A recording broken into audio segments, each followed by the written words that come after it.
Hi there. I want to take a minute to talk to you about decision making in home buying and home selling and how high quality decision making can lead to a better outcome for you.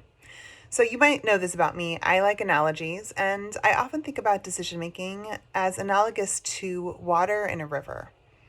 If you have a river with wide banks, the water is going to be more shallow and it's going to move in a more meandering way, a little bit more slowly.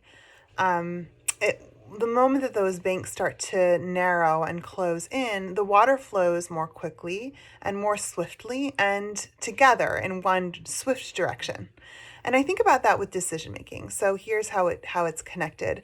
Someone who really casts a wide net, who really has lack of a framework for making a clear decision is going to be very meandering with their thought process. They're not going to be very swift. They're not going to have the ability to take action when the heat is on. However, if you're not afraid to create parameters for yourself, then you can actually speed up the decision-making process and get to your outcome in a much more quick manner. So here are three ways that I find both for sellers and for buyers can be helpful in thinking about decision making. The first is get crystal clear on your priorities. This is something that when we are taking new clients, we have a design conversation. We ask folks to talk to us about what their goals are, why they're selling or moving, why they're looking to buy. Beyond how many bedrooms, how many bathrooms, what is the anticipated sales price, we really want to know what is the bigger picture. Once you have clarity about your North Star, is it that you want to make out with the best price? Is it that you want to find the best neighborhood for your home, for your family? Is it that you want to make sure that you're in a trust sale and you want your siblings to be peaceful with whatever the outcome is? We know how to organize ourselves around your priorities, and you too know how to make decisions that are in line with your priorities. The second thing you can do is self-educate.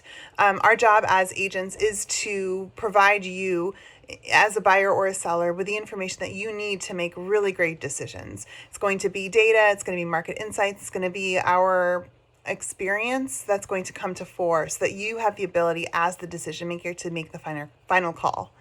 So don't be afraid to spend time in that data gathering period of time. It's going to be really important to come up with the best decision for you with the information that you have.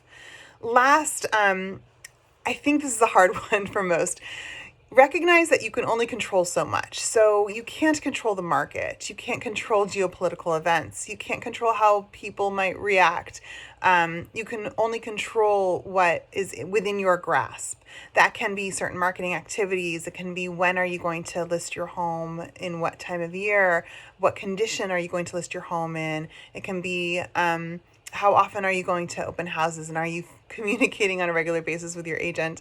So controlling what you have and kind of settling in with the reality that there is just some stuff you can't control is actually going to bring you more peace at the end of the day. So just to recap, get really clear on your priorities. Educate yourself. Don't be afraid to ask the questions and really spend time in that phase, in that stage. And last, understand that you can only control so much, but then control what you can control.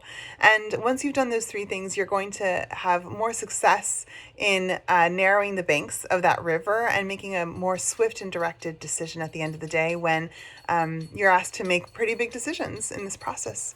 So I am a fan of TED Talks. I have linked a couple of them for you in case you're interested in learning more about decision making. And of course, if you want to talk to me about this more, I would love to hear from you.